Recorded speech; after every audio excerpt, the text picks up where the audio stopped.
بسم اللہ الرحمن الرحیم۔ حضرت عمر بن خطاب رضی اللہ عنہ سے روایت ہے، کہتے ہیں کہ میں نے حضور صلی اللہ علیہ وآلہ وسلم کو فرماتے ہوئے سنا ہے کہ تمہارے پاس اویس بن عامر اپنے جانثاروں کے ساتھ اور چاہنے والوں کے ساتھ آئیں گے، جن کا تعلق یمن کے قبیلہ مراد اور قرن سے ہے۔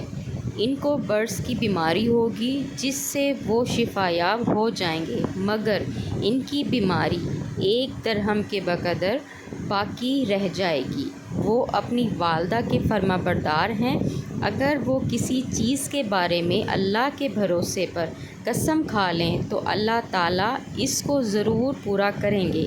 اے عمر، اگر تم ان سے اپنی مغفرت کی دعا کروا سکو تو ضرور کروانا۔ جزاک اللہ۔